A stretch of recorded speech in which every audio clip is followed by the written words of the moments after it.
Hi, I'm Angela Non. I'm Ariana Kempis. And this is BRB Crying.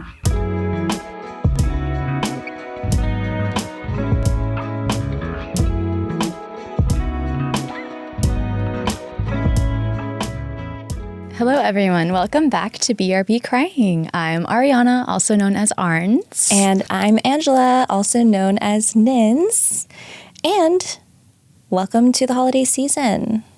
Today, we are here, as always, to talk about something that moved us to tears a little bit, got us in our feels. Mm-hmm. That is the routine, but we are doing something a little bit different. A little bit. Today, we are going to bring it back to one of our older episodes from season 1. So this was summer last year that we came out with this episode. And this is one that is very near and dear to our hearts. And we've had so many new listeners that have been coming through. Love you. Love you. Love you, new crybabies. Our little crybabies. So we thought if you haven't yet had the chance to binge every single episode. First of all, what the hell? Yeah, fake fan. But we just felt like it would be a fun way to get to know us. Learn our roots. Learn our roots, yes. You know, because guess what? The show's been quality since the beginning. And if you haven't started listening from the very, very start, you're missing out. Yeah. But yeah, we hope you enjoy this little throwback. And enjoy, I mean, be destroyed by it. Yes. This one's a rough one. It's so good. It's so funny. But yeah, I think it hits a lot of feels. And I think all those sentiments that we shared still stand true today. And yeah, we hope it brings you the comfort that you may be looking for. Yeah. And if you liked it and you haven't yet rated us 5 stars on Apple, Spotify, subscribe to us on YouTube. We are at brbcrying.podcast. Follow us on all socials. Tell us how much you love us. And if you have any suggestions for things that made you cry, any content you want us to consume, or if you have a sob story, something that happened to you that you feel compelled to share with us, email us hello@brbcryingpodcast.com or send us a message on our website, brbcryingpodcast.com, or you can DM us. Yeah, I know it sounds like a broken record whenever any single content creator stresses the need for reviews and rates and all of that stuff. But, you know, Arns and I, we are on our way, but we are still a small indie podcast, and every form of engagement that we get from our listeners, one is so meaningful for us and really just keeps us motivated to keep going, but it also just really helps our podcast grow. And if you love us and you think that more people would benefit from what we have to say here, then we really, really would appreciate the love. Consider it a little Christmas gift. I don't know. For us, yeah. You know? And share us with your friends and fam, coworkers, grandparents, aunts, uncles, cousins. Crabby neighbors. They need the feels. Especially those you neighbors. Know? So someone cuts you off on the freeway, send them our way. Yeah. I'll show them. I'll give them something to cry about. God damn it. Okay. All right. Well, enjoy.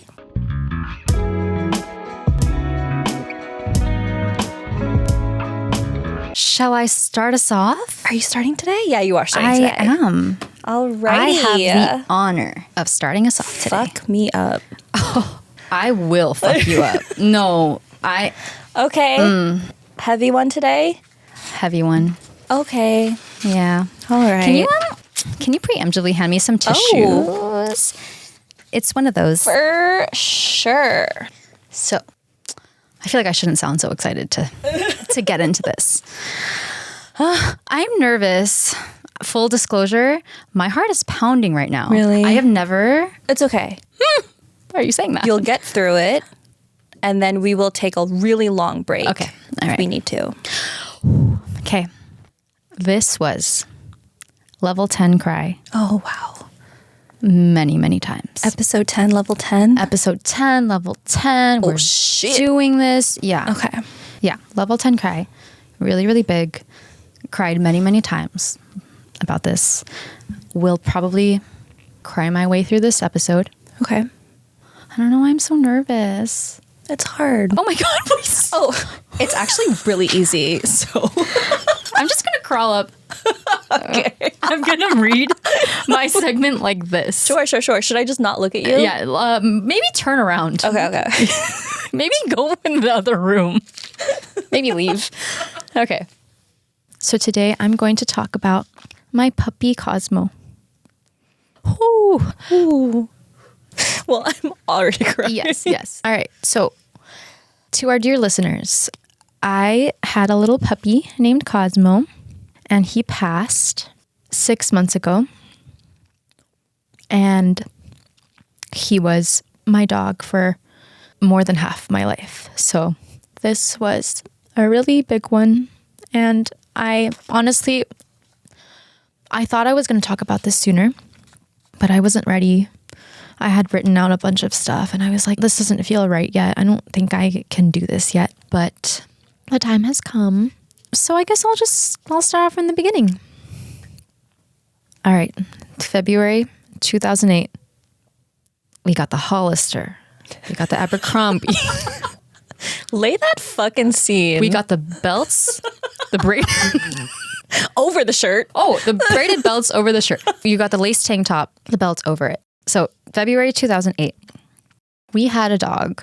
I don't know if you remember, Jinjin. Mm-hmm. Yeah, I remember. so we had Jinjin for about 8 or 9 years. And we lost him very suddenly in February of 2008. And then obviously distraught.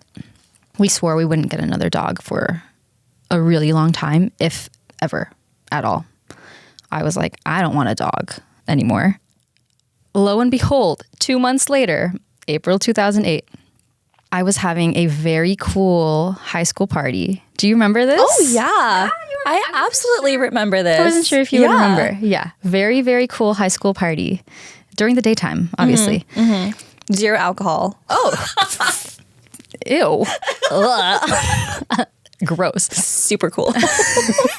So we're having this party and my parents come home and there's a little white rat that comes bounding in.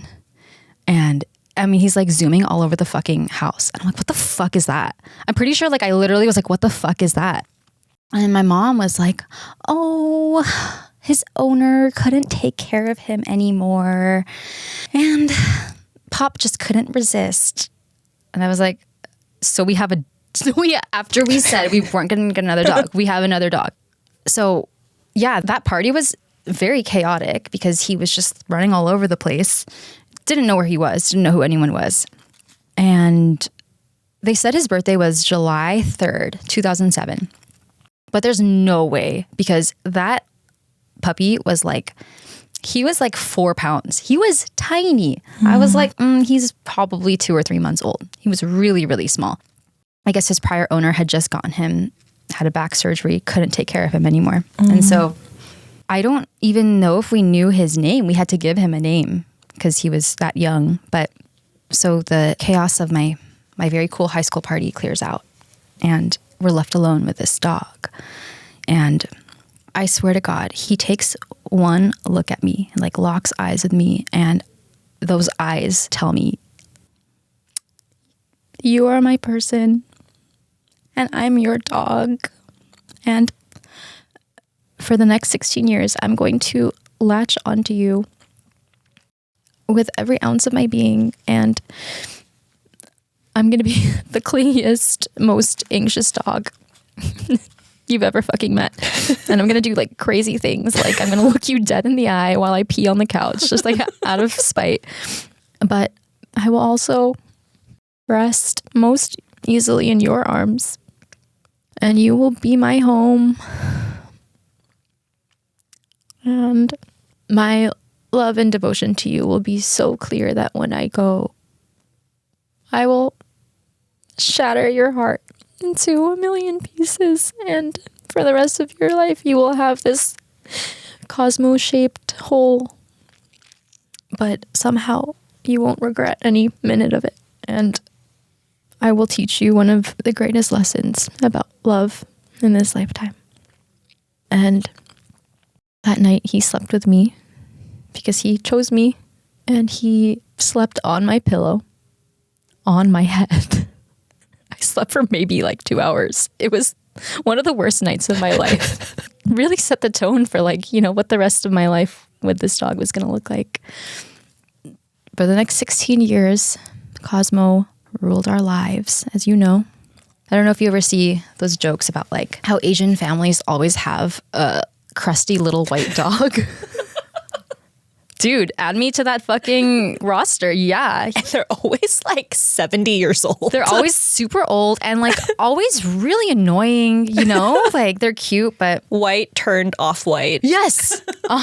But yeah, he was a little 8-9 pound Maltese, this little white rat, very conventionally cute. We would always get stopped in public about what a cute dog he was. Not too long ago, maybe last year, I was walking him and a neighbor stopped me and she was like, "Oh my God, how old is your puppy?" And I was like, "Oh, he's 15. She's like, "Oh, 15 months? Wow, so young." And I was like, what? But yeah, so he went everywhere with me in high school when we'd be hanging out in the garages of our friends' houses. Mm-hmm. Zero alcohol again. So cool. Alcohol's so gross. You guys, you can't do that. We're not legal. I'm just really disappointed in you for drinking. Crazy. Anyways, this dog went everywhere with me. I don't know if you remember this. I would bring him to college with me sometimes, bring him to campus, and I would pawn him off to other people. They'd be like, "Oh yeah, I'd love to watch your dog." And I would go to class and stuff, and he would just be hanging out. One time on the way to school, he got me out of a ticket. He was in the passenger seat, and I got caught in an intersection, and the light turned red. And I was like, "Oh, fuck." And there was a cop behind me. So the lights went on, and I had to pull into the gas station on the corner. And this is the first time in my life I have been pulled over. And Cosmo's freaking out. This is baseline, by the way. I mean, oh my God. And I'm crying because I'm terrified. I don't know what to do because I've never been pulled over before. And I'm screaming at him, "Cosmo, shut the fuck up." And he's like, and then this cop comes up to the window and obviously he sees the disarray. As soon as I roll down my window, he's like, "Lucky you, I forgot a pen, so I can't write you up." And I'm like, "Thank you so much." But yeah, he was with me wherever I would go as much as I could. He moved with me when we went to Vegas. There would be periods of time where I would actually bring him back to my parents, and he would live with my parents for a little bit until the next time I came home and got him.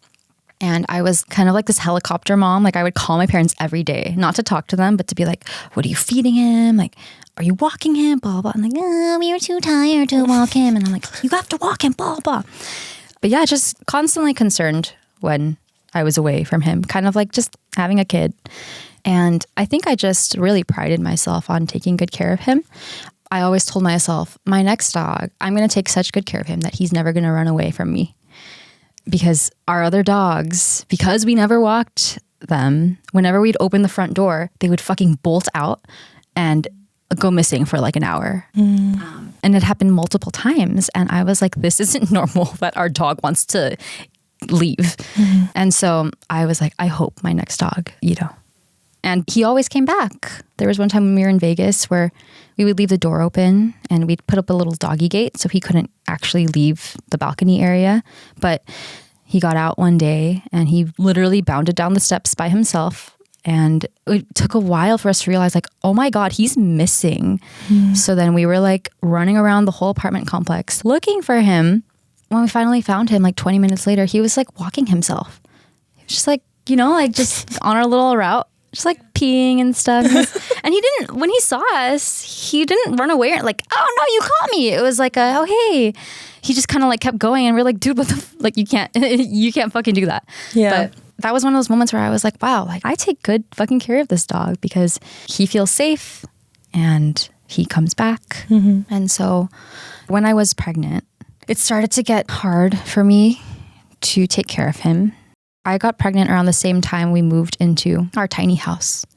And obviously I wanted him to live with us, and he did for a little, but he was really anxious about his new environment. You know how they say pets take a while to transition. So he was having a really hard time. He would pace at night. We would hear the little clicking of his nails on the ground, and we couldn't figure out a good sleep situation for him. And so the best place we could get him to sleep was on the couch. And he hurt himself when he jumped off the couch one day, and his hind legs were never the same after that. And this was around like November 2022. And he had had a couple of health scares before that, but this was this sounds really morbid, but like the beginning of the end. I mean, he was already at that point, 14, 15. He was aging, and we knew that it would be, if not a physical injury like this, it would be some other sickness. So we knew it was going to be his time soon. And when I was pregnant, as I started getting bigger, again, his hind legs and stuff were an issue, and he was incontinent.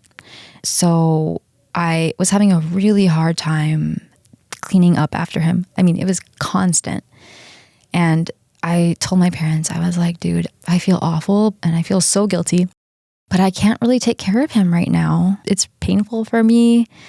I'm physically limited in what I can do. And when the baby comes too, because, you know, he's a fucking yapper, I was like, I don't know how this baby's going to sleep. So he went back to my parents a couple days before I gave birth. And after I gave birth, he was around for 9 more months. And I felt really bad because I kept telling myself, oh, like, we'll bring him back. But it was always like, oh, it's not a good time because this and that. So he just stayed at my parents until he passed in January of this past year. And so he's not living with me, right, during these 9 months, but every moment I can get, I'm coming over to my parents' house and walking him, spending time with him, and bringing him over to our place when I could. But his bark was starting to get really hoarse, and you can just tell he was struggling. And one day in January, my mom called me and she's like, he's not eating. And we were like, okay, I guess we'll bring him to the vet, thinking like it would be something minor. And she called me a couple hours later. And when I saw that she was calling me on the phone, I just knew. Yeah. I could feel it. There was like a shift in the energy around me when I saw that call. And she was like, his trachea's collapsed. The vet wants us to come and say goodbye. And so my family and I went over there, and every time we had gone to the vet, they have a little room in the corner where families will go and their pets will be euthanized. And I would always glance at that room when I was in the lobby, and I'd be like, one day that's going to be me. But today's not that day, and we're just going to keep trucking along. But then it was that day. And we gathered in that room, and we all said goodbye, and he was sedated. I was the one holding him. And with our other dog, Jinjin, in retrospect, we very selfishly were like, we don't want to be in the room when we put him down because it's too hard for us to watch. And that was one of our biggest regrets, because he was probably so scared because he was alone. And we said that when Cosmo goes, we're going to be there. We're going to be holding him. And he had his eyes kind of focusing on me. And yeah. And this happened to be around the same time I was reading Bending Reality by Victoria Song. So I was kind of experimenting with that idea of crying instead of just pushing it down. And so I was bursting into tears constantly, but trying to hold it down enough for the baby to like go to bed. And I was like, I just can't wait for her to go to sleep so I can cry. And I would just cry and cry. And it would be everywhere. I would be crying at work. I mean, it was just, I was so spent from feeling everything. It was just really hard. I'm sure anyone listening who's lost a pet knows what that's like. I don't really have to go into it. I still cry. I still cry about it. But there's a lot less anguish and a lot more peace with the distance. And I think that's why I wanted to wait to talk about it a little bit. They say that in your lifetime you have that one pet that is yours and you are theirs. And maybe before and after that, you'll have other pets, but there's always that one. And from the beginning, I knew that Cosmo was the one. And it's just hard to wrap my head sometimes around the fact that I'm 30 something, but for the rest of my life, like I had that dog already. I'm sure maybe in the future there will be others, but there will be no one like him. Until the day that I die, I will only see him in my dreams or when I close my eyes and I remember the feeling of like scratching him behind his ears. I will only ever experience those now in my memory. I could go on, but I wanted to kind of end with talking about a dream that I had a couple months ago. He doesn't visit me too often in my dreams, but there was one dream that really stood out to me. I was at a pool, which is weird because he fucking hated water. And it was really crowded, and from the distance, I could see a little white dog with this woman who was kind of crouched over him, tending to him. And I was like, wow, like, God, I used to have a dog who looked just like that. And I started walking closer and closer, and I was like, wait, that is Cosmo. That's Cosmo. And I was like, what is he doing there? Who is he with? And I realized that he was with another family, and I thought I would be overcome with feelings of jealousy and resentment. But I was relieved. And in my dream, I was like, oh God, there are more people to love him. It was just this moment of realization that when you really, really love someone or something, like, there's no ownership. There's no, like, oh, it's mine. You're just, you love that they're loved. And so, wherever you are, Cosmo, I know you're probably being a fucking asshole to your new family, but I know they love you just the same. Thank you for sharing that. I know it wasn't easy to relive those memories as much joy as it brought you. I think that dream captured exactly what I wanted to say as well, which is that I didn't have a pet growing up. My dad claimed he was allergic, but for my pet, my sister's pet, he doesn't sneeze, so surprise. Anyway, I never had the experience of being a child with a child animal. And I got a cat when I was an adult. Yeah. And the first couple months of me getting this pet, I realized how much of a fucking spoiled baby I was. I was like, oh, is this what it's like to take care of something and love something that relies on you? Like, I was like a dumb bitch. I was like, wait, this is what it's like? Like, this was the first time I really opened up my heart to something that, in essence, was more work. Like, she just uses up resources. I'm cleaning after her. Like, what's the benefit, really? And the benefit is that this this animal just loves the shit out of you. It allows all of this love in your heart. It allows you to give it to something. And it's like, for the first time, I realized, oh, this is what it's like to not give a shit about myself. I'm just doing this because I want you to be happy and taken care of. That's the power of our love for these animals. They change us. Yeah. It was hard because he felt like my first child. Yeah. The way I cared for him, it's the same thing. If anyone's wondering what it's like to have a kid, no, it's literally like having a pet. I love the way that you told the story because there is something so not of this world when you think about the bond that you just have with certain pets. Somewhere, sometime, we made a deal.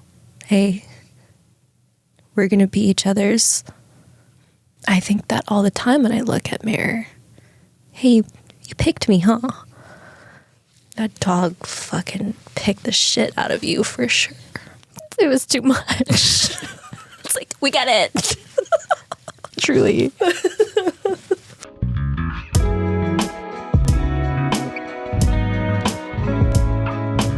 You're gonna dig me out of this hole? I don't think so. What? What do you mean? Might make it worse. Oh no. All right. Well, hard pivot. Hard pivot. Well, I'm going to be talking about one thing. I will get a little personal. Okay. It might get pretty heavy too, but we'll try to end it on a good note. We'll try Okay. to end it on a good note. All right. So today I will be talking to you about a song Okay. called Blurry, written and performed by JP Saxe. He is a Canadian singer and musician. And my sources for today, in addition to the song, is an article from The Line of Best Fit by Jen Long, an article from Atwood Magazine by Luke Pettikin, and a YouTube video of an interview JP Saxe did with 7 Layers. So JP Saxe, born in Washington, D.C., raised in Toronto. I learned that that's how you actually pronounce Toronto. That's how like the locals say it. Oh, Yeah. okay. Toronto is like when people say San Fran and it just makes... Cali? Yeah, got it. Don't say San Fran. Don't say Toronto. Yeah. Toronto. Toronto. Someone's going to be like, you still fucking said it wrong. Anyway, he moved to Los Angeles at the age of 19 to pursue music. And as a kid, he taught himself piano and guitar. I don't fucking get why people just teach themselves these things. They don't. It's in them. Oh, yeah, it is in him because music actually ran in his family. His grandfather is an internationally celebrated and Grammy award-winning cellist. So he's kind of a Nepo baby, but his music is very much not classical. He doesn't sound like a Nepo baby. Got it. Yeah. But I do think that his grandfather being so successful in this career path really did shape his passions. And he says, I'm really grateful to him because he made the concept of building a life with music seem less absurd. Just really gave him the courage to pursue it. I like that. So his music is described as soulful, R&B leaning pop. Okay. He's been writing music and performing ever since the age of 14. He's 31 now. And Me too. his career pretty much changed overnight when he released his most popular song with Julia Michaels in 2019, If the World Was Ending. Oh. Yeah, that's him. Ah. And if you're not familiar with the song, it's basically imagining the world ending. And two complicated lovers thinking that if that really were the case, they would put their differences aside and still choose to spend their last night on Earth together. And the timing of this song's release was pretty fucking serendipitous. It was at the end of 2019, right before the pandemic. So people were like, what the fuck? But all this to say, this is not the song I'm highlighting today.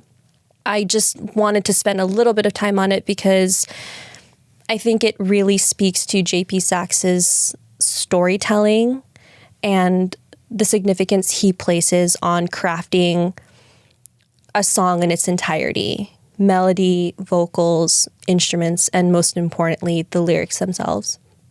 And yeah, he really gives a shit about the writing of his songs.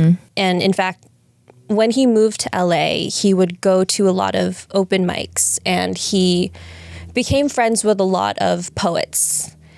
And he said, hanging out with poets pushes me to up my game because if I sing something melodically beautiful but lyrically underwhelming to a poet friend, they don't give a shit about how pretty it might sound. They'll tell me I'm being lazy. Ooh. Wow. So yeah, this is just someone who really cares about the craft of his songs, wanting to convey authentic emotions, tell a story, and tell it beautifully. So, as I mentioned, I want to talk about his song, Blurry.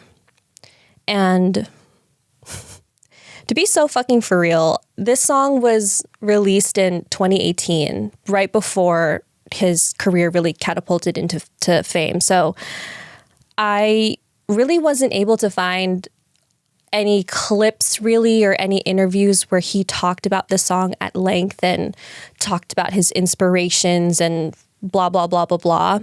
But I think that's okay because music and art, while the context is great, it can more so be about how we perceive it, what it means to us personally. You know, we can find our own meaning behind things, and really that's the part I want to focus on today when it comes to me telling this story. Basically me making shit up about this song. Got it. You writing the interpretation on Rap Genius. Exactly. So, I don't know, Arns. I assume you don't want me to say anything about the song before. Of course. Do you know me? I play it for you. I want to walk in there blind. Yeah. Okay. And I will do that. I just want to point out two things so that you can pay closer attention to them. Okay. The lyrics of the chorus and basically everything after the bridge are the elements that really resonate with me. And maybe once we listen to it and I can tell you why, we can listen to it again after having my context. Context. Yeah, got it. All right. So again, this is Blurry by JP Saxe. We will link this song in our show notes if you'd like to listen before we dive in. All right. So I just played the song for Arns. Sick fucking song. Vibes. A little dark, a little moody. Might be interesting to note that the cover art for the single is a close-up profile view of this couple lying down. And the lighting is this deep, dark purple, which I feel is the perfect shade to give you the feeling that the song is. Now, the song itself is actually about a couple getting a little intimate. They're having a moment. Okay. This Atwood magazine article was like one of the only things I found that talked about the song specifically. And they write that this track, quote, delves deeply into the incomparable feeling of being utterly, fully connected to someone. Blurry speaks to the precious euphoria that's found in the reciprocation of this poignant entanglement. And I'm like, yeah, they're boinking in this song. Like, just say that they're boinking, you know? So many words. I know. However, as I mentioned in my preamble, I more so want to focus on specific lyrics of the song and the production of the song and why this was significant for me personally. So, 2 lines that are repeated in the chorus and basically just all throughout the song are, "All that I'm in are the parts of my skin touching yours, and everything's blurry but you."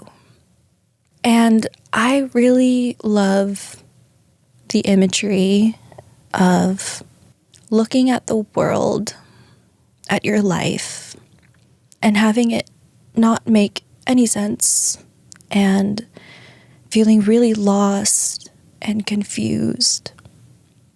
And the only thing that's grounding you that makes sense is this person that you love. There was a time in my life where I was really struggling. I was so terribly unhappy with my job. And I allowed it to basically negatively affect every aspect of my life. This job just gave me a lot of stress. I didn't find fulfillment in it. I didn't feel like I was doing anything important. And the office itself was just not a fun place to be, very toxic place. And what made it worse was that even when I wasn't at work, in the back of my mind, I just kept thinking, you're going to have to go back at some point. I couldn't enjoy being present in the moment because I was just dreading when this would be over and I would have to be back there. And yeah, I fell into a deep depression. Also, this was 2020, so the world was just like shitty in general. Mm-hmm.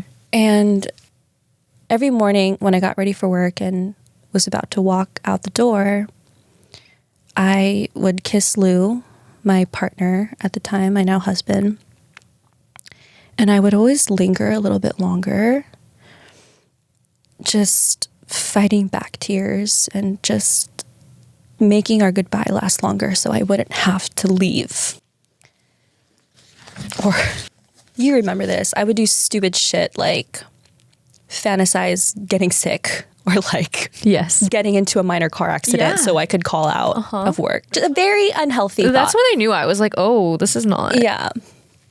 And I distinctly remember one particularly bad day in the office. I went to the bathroom to cry, and I literally fucking took out my phone and I just started cold calling random therapists. And I was like, hi, like, can you fit in a new patient? Because I fucking am about to have a mental breakdown. I just didn't have the tools to separate my self-worth or my purpose in life from the job that I had. I had a very basic understanding and definition of what success meant. Basically, find a high-paying job and work your way up the company. Like, we're taught this so young, and we're fucking kids, so we don't know any better. Mm-hmm. And yeah, I was fucking miserable, and I didn't know how to get out of this rut. Like, I remember growing up and hearing people say, oh, I hate my job. And I'd say something fucking dumb, like, we'll find a new job. But it's like, you know, you go to college, you get this degree, you have training in one specific industry. And it's like, if you fucking hate your job, like, you just go to another company that does the same shit. Mm-hmm. Tell younger me to shut the fuck up. Anyway, so that day in the bathroom was my first foray into therapy and ultimately my first step on this journey of self-improvement. So I started meeting with this therapist, and it was very, like, the first session was very, like, entry-level advice. She was like, you know, you should start journaling. You should start Walking outside? walking outside. She really said that? Yeah. At some point, yeah. But at the time, I was so desperate. I was like, Yeah. okay, fuck it. I'll do all of these things. Yeah. I mean, honestly, I'm thankful that she told me to journal because I still enjoy doing that today. And she also was like, you know, you should really take the time to do like a gratitude practice. So I did. And every day I would journal and write down my thoughts. I know we've talked about this before, like how important it is to actually take the time to articulate what you're thinking, because everything is so fucking jumbled in your head. You don't know what you're thinking until you stop and pause and write it out. But yeah, at the top of each journal entry, I would write 3 things that I was grateful for that day. And remember, this was at a time when each day was fucking shit. I'm fucked up at this point. Depressed, anxious, just not taking care of myself. And I look back at all these journal entries, and in every single gratitude practice, literally every single one, I write about how I'm grateful for Lou. October 27th, 2020. One thing I'm grateful for is having the best life partner in Lou. October 28th, 2020. I'm grateful for a playful moment me and Lou had today when we kept taking turns face planting on the bed. He makes me laugh every day, even on my hard ones. November 1st, 2020. I'm grateful that we were able to clean the apartment today. Teamwork with Lou. November 17th, 2020. Had a hard day at work and felt so comforted when I finally came home and Lou wrapped me in his arms. There's more, but basically all in the same vein. And all this to say, when I look back at this really hard period in my life, the one thing that was so constant and so clear was him. Everything was blurry but him. So in the second half of the song, the music gets really chaotic.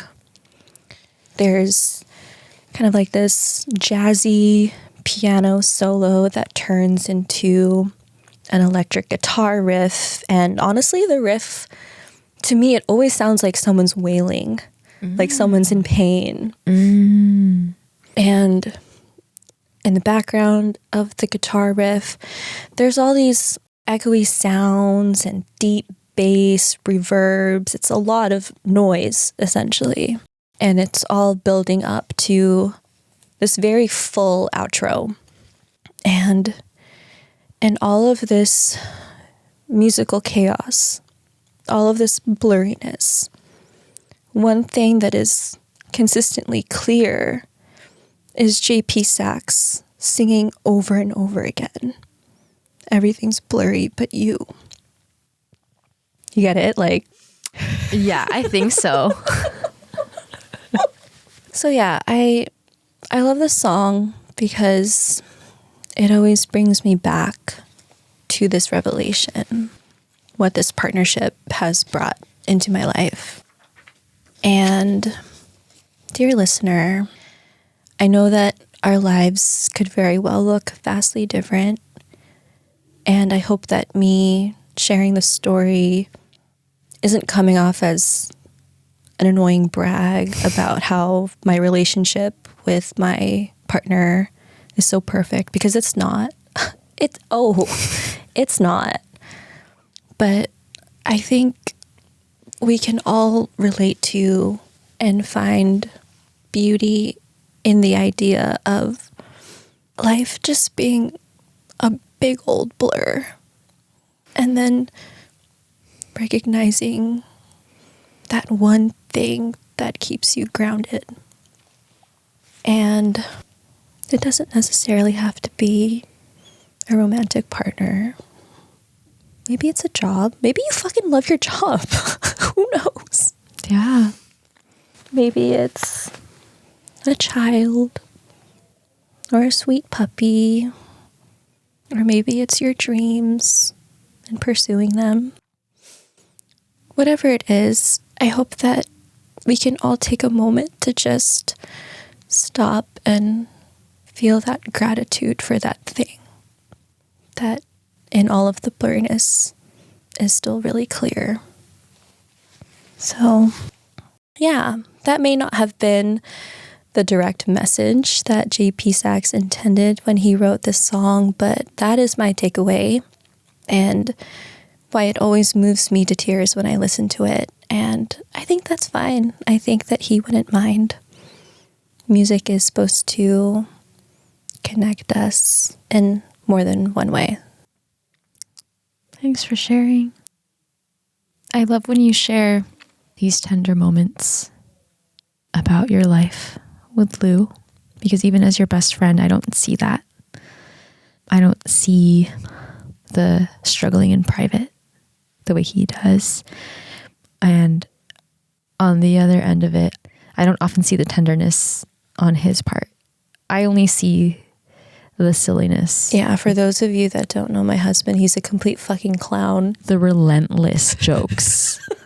Constant. I mean, if it's not a joke coming out of his mouth, I get nervous.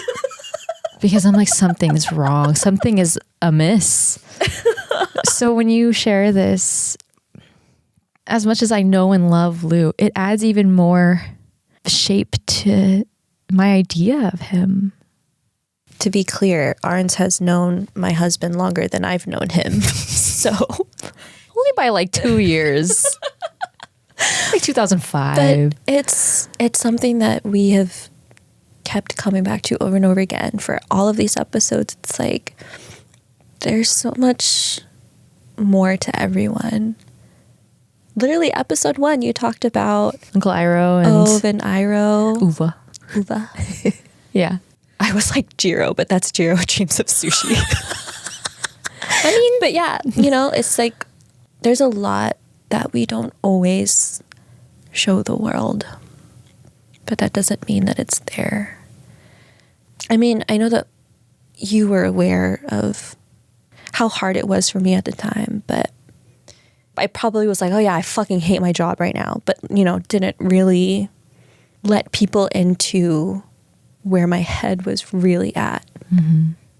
Yeah, I look back at where I was at the time. I was probably 27 and like just didn't really have any tools to sort my shit out and redefine what was important to me. But I think where I am today, all of the growth that we've done, just picking these stories week after week and really allowing ourselves to think about them and process them and change the way that we view the world. I wish I could give this podcast to 27-year-old me, you know? Me too. You're right. You didn't really dig me out of that hole. It's fine.